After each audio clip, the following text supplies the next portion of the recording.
Welcome back to the Wildcrafted Wellness video series. In this lesson, the Wildcrafted Apothecary, we're going to take a bird's eye view of harvesting, making herbal remedies, and crafting a customized herbal apothecary. Hi, it's Christy L. again, founder of the DIY Herbal Fellowship, the Joybilee blog, the Real-Time Roots podcast, and I'm the author of 5 books.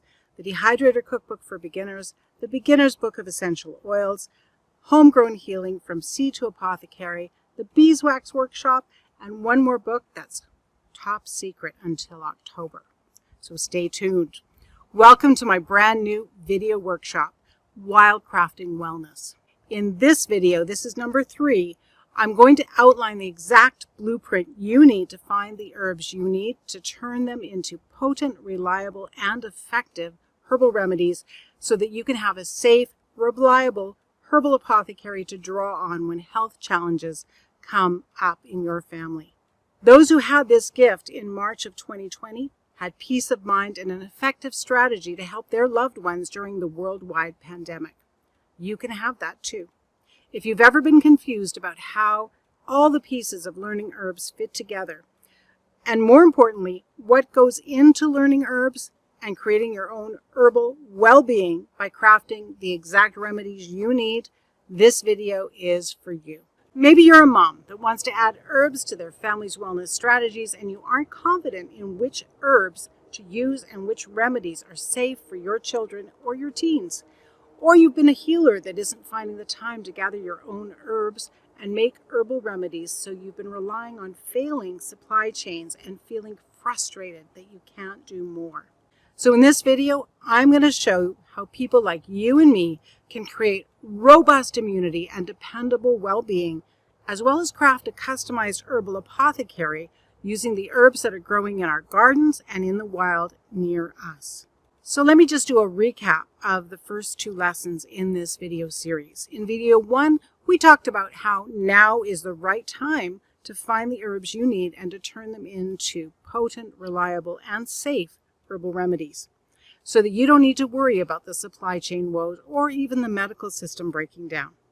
Then in video 2, we covered the first step to take so that you can find the herbs that you need locally and learn to use them to make safe, potent, and effective herbal remedies. We used plantain, Plantago major, as an example of the broad range of actions a single herb can have, and a few of the ways that even one herb can be used to make herbal products for your herbal apothecary, products like salves, infused oils, tinctures, and even herbal tea. So if you haven't seen those videos, go back and watch them now, and then come back to this one. We'll wait. Okay, you're back. Today, I'm going to build on what we already discussed by giving you the complete blueprint for using weeds, wild plants, or herbs that you grow in your garden to make potent, reliable, and effective herbal remedies. Once you get this down, you'll start gaining confidence in identifying, harvesting, and crafting herbal remedies and replacing many of the products you might currently be stocking in your bathroom medicine cabinet. You'll be started on the path to crafting your own herbal remedies. By the end of this video, you'll have so much clarity about using your local herbs, and you'll see how everything fits together. I'm also going to share the strategies that I use to gather my local herbs and turn them into herbal preparations that fill my herbal apothecary every year. Once you use this, you'll never have to worry about running out of elderberry or echinacea in December when cold and flu season is at its height and everyone in the grocery store is coughing up a lung. I've been there, you've been there. It's horrible, isn't it? This will help you break free of that frustration and is the key to helping you confidently learn to use herbs and grow your herbal knowledge and intuition so you can be self-reliant in herbal remedies. Ditch the drugstore and save your medical visits for the truly serious medical emergencies. Now, we've got a lot to cover today, so make sure you've got your pen and paper handy so you can take notes along the way. Anytime you're trying to grow in your knowledge of using herbs strategically for wellness, it can be hard because in the beginning, everything is new. Things like trying to find time to make herbal tinctures, knowing which herbs can help and which ones to avoid, and even when to harvest them for optimal potency and not getting overwhelmed with all there is to learn. And you can see that as you get past the beginner level, you come up against new challenges, like which herbs to add to your garden this year, identifying the herbs growing in the fields and forests near you, knowing the difference between the lookalikes so you don't mix up the herbs and harvest the wrong one with potentially dangerous consequences. Even if you have experience studying herbs already, you might be missing important concepts that can make a huge difference in not just memorizing a bunch of facts about herbs, but really getting to know the important handful of local herbs you have growing around you. These are the ones that you can rely on for your personal herbal materia medica, even if the supply chains break down.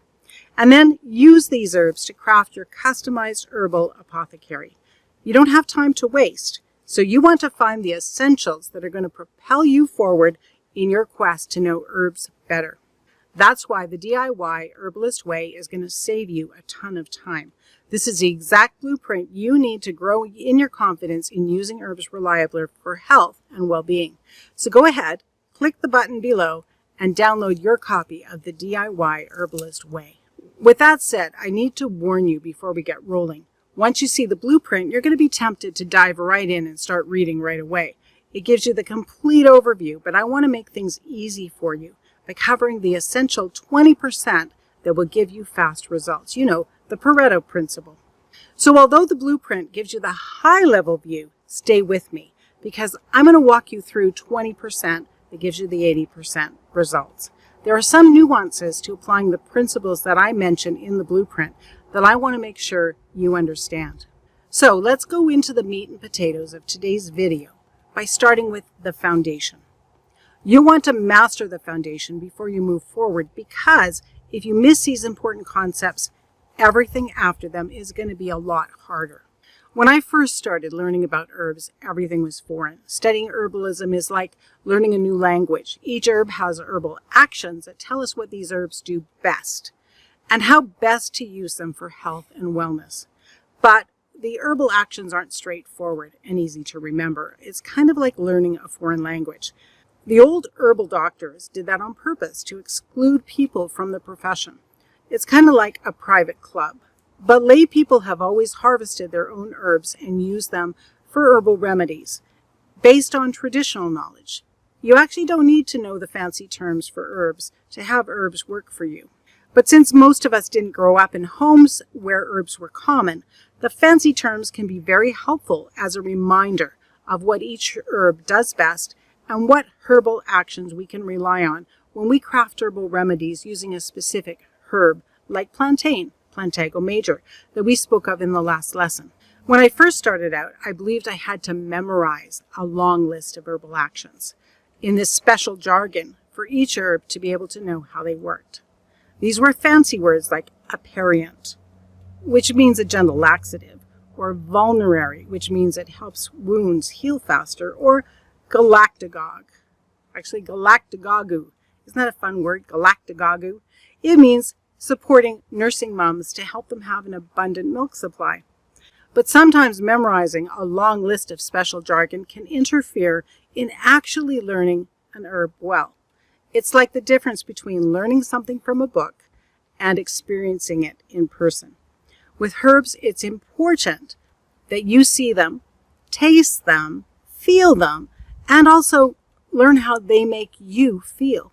In getting to know them this way, you develop an internal knowing, a kind of intuition of when to trust an herb that goes much deeper than book learning. For instance, in the case of plantain that we talked about in lesson 2, it is well respected as nature's band-aid. And it's the herb to grab when you get a bee sting, a spider bite, or stinging nettle prick.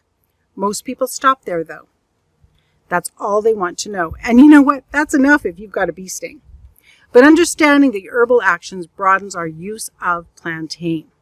Knowing that plantain has 29 different herbal actions might be overwhelming if you thought you had to memorize them all before you could, harvest a leaf and begin to use it to help your body heal. But understanding just a few can give you confidence in trying it and getting to know it better, as and herbal friend. Plantain is an immune stimulant, and it's also immunomodulating.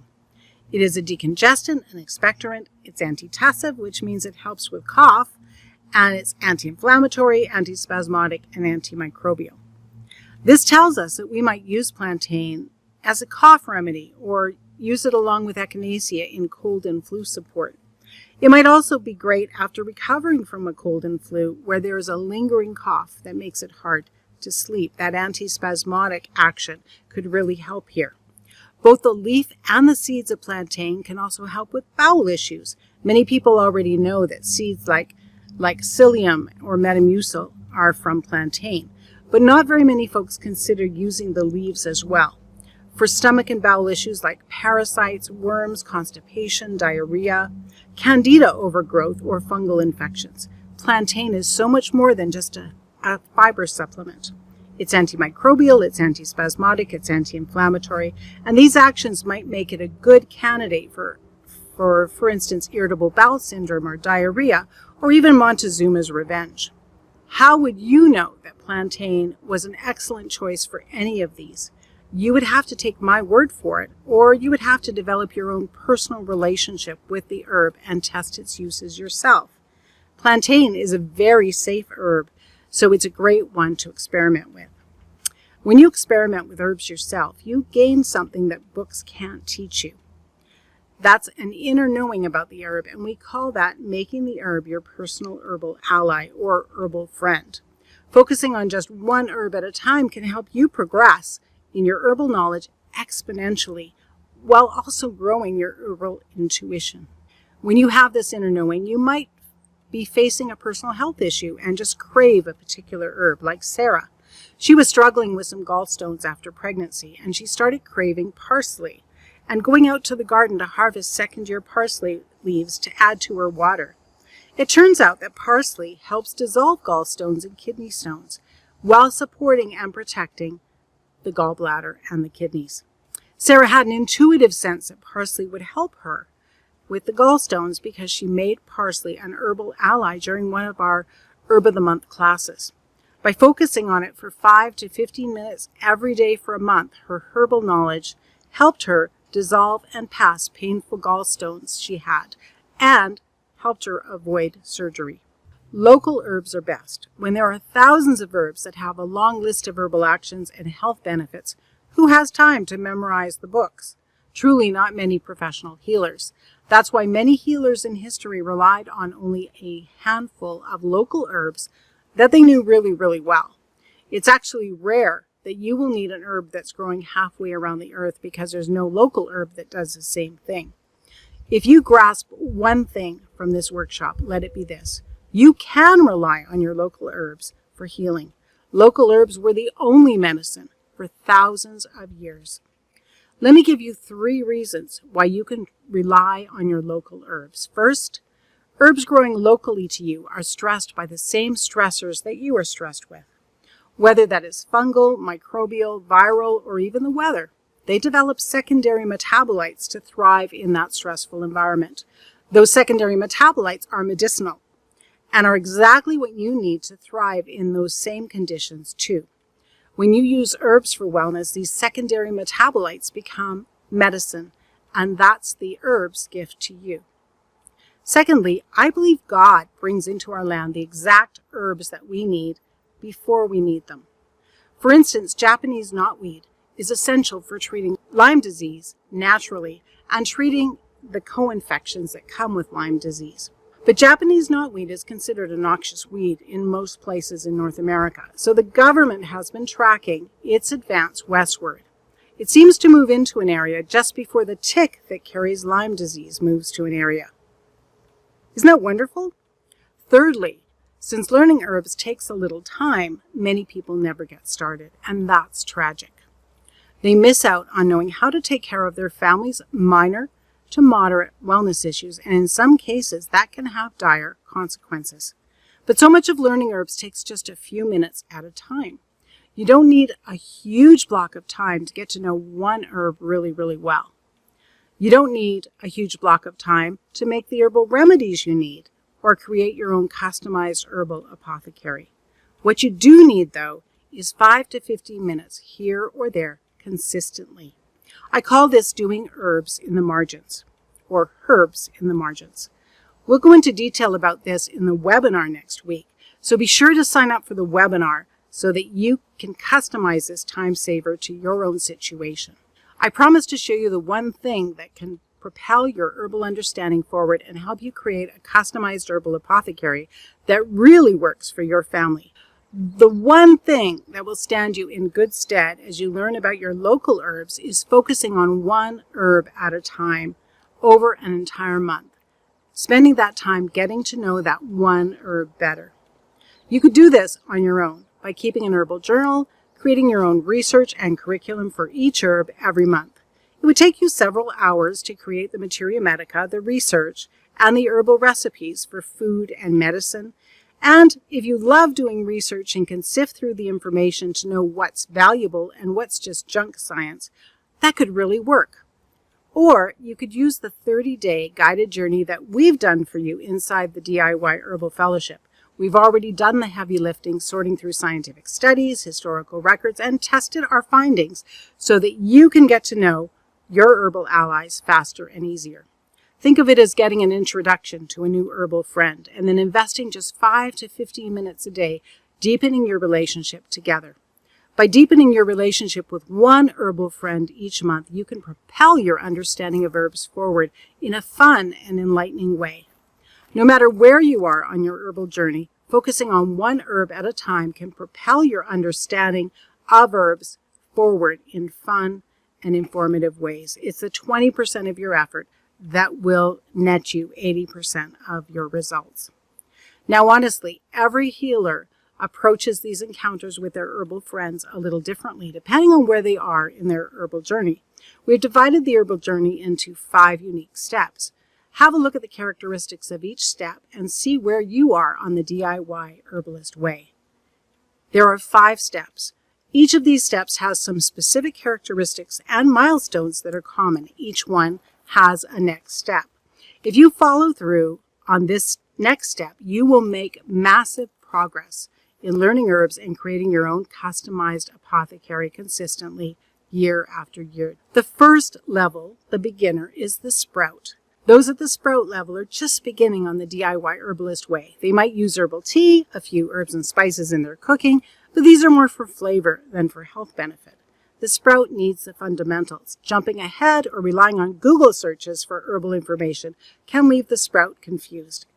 This is a critical time to lay a good foundation in herbal practice. Level 2 is a seedling level. Those at the seedling level are the advanced beginners on the DIY herbalist way. The seedling needs confidence in herbal medicine making, foraging, growing medicinal and culinary herbs.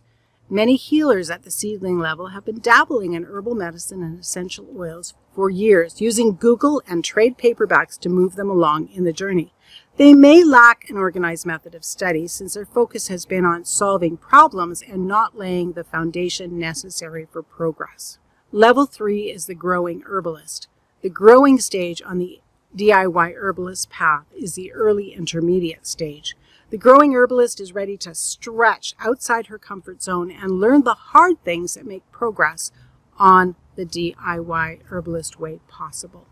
The growing herbalist is still learning basic skills, but at a deeper level, gaining confidence in herbal medicine making, foraging, growing medicinal and culinary herbs, and making decisions on what herbs to use in various circumstances for herself and for her family members. The blossoming herbalist is our 4th level. And the blossoming herbalist is firmly in the intermediate step on the DIY herbalist way. In the DIY herbalist blossoming stage, you are getting into the groove. Herbal remedies are crafted on an as-needed basis in the margins of your healthy lifestyle. When a family member bangs their shin on the truck hitch, they know where to find the brew salve without even asking you. It was made when the yarrow and arnica were in season, months ago. A stranger walking into your kitchen might think you were a botanist or a chemist based on the plants hanging up in your living room and the bottles and jars of plant infusions on windowsills and in dark cupboards. The local liquor store is dropping hints about Al-Anon based on your monthly purchases of vodka or brandy. And finally, the fruitful herbalist. This is the advanced level. She may have credentials already or be working toward clinical or advanced herbalism certificates. She's developed not just herbal knowledge, but an herbal intuition by making her own herbal remedies, crafting exacting remedies for clients or for people in her community as well. When you enter the fruitful stage, neighbors and friends start to notice your healing gift. You get phone calls asking for advice or recommendations on herbs for stomach pain, herbs for backache, herbs for toenail fungus. You might be making herbal remedies for adult family members. Your healing practice is maturing. Maybe you're selling soap, salves, or herbal bitters. Maybe you already have a mature healing practice. Well, each of these stages has a specific next step that you'll find in the blueprint that will help them make massive progress. Each of them would also benefit from focusing on one herb every single month. Think of it like the professional pianist doing scales. Scales are essential for piano practice drills at every level of playing. The professional actually spends more time doing scales and drills than the beginner pianist. With the Herb of the Month journey, the growing healers' scales, so to speak, are getting to know a new herbal friend every single month by spending just a few minutes every day with that herbal friend. So let's do a quick review of what we learned today. We talked about getting to know one herb at a time and how that is the best investment of your time if you're just starting out learning about herbs, or even if you've been an herbal healer for many years. It's the 20% that gives you 80% of the results. We also talked about the 5-step blueprint that helps you make massive progress as you learn about herbs, grow your herbal knowledge and intuition so that you can be self-reliant in herbal remedies, ditch the drugstore, and save your medical visits for truly serious medical emergencies. Isn't it easier seeing how everything fits together? And most importantly, doesn't it feel good to know what you should be focusing on right now, regardless of where you are in your journey? Do you see how this clarity will help you confidently learn to use herbs and make your own reliable and potent herbal remedies for your family so that you can save money, ditch the drugstore, and save your medical appointments for things that are true emergencies? Now that you've got those wheels turning, I want to hear from you. I know you picked up a lot of ideas from this video, so now is the time to get started. So let me know in the comments below what your next step will be. And if you found this video helpful, others will too. So give someone else a hand by sharing this video on Facebook, Twitter, wherever you do social media. And maybe even send the link to this page to a friend and get them started. In the next video, I'm going to show you how to implement what you learned today easier and faster. If you're a mom that wants to add herbs to your family wellness strategies, this lays out the exact plan so you can confidently learn to use herbs and craft reliable and safe herbal formulas for your family. And if you're a growing healer, you'll build on what you've already created by following specific steps designed to get you past what's holding you back, get you on track to reach your goals. Speaking of learning how to confidently learn to use herbs and craft a customized herbal apothecary, we've been hearing from a number of people who've had questions about the DIY Herbal Fellowship, and I'd love to see you in there. In the next video, we'll talk more about the program and how you can join. So the way it works is that I open the full membership to the general public on a very limited basis. We do this so it runs similar to a college class where we all go through it together. So registration opens for a few days, then it closes, so I create space for the new members and guide them through the content that's inside the membership. So if you're interested in moving forward and want to know how, you'll want to join me in the next video where I lay it all out for you.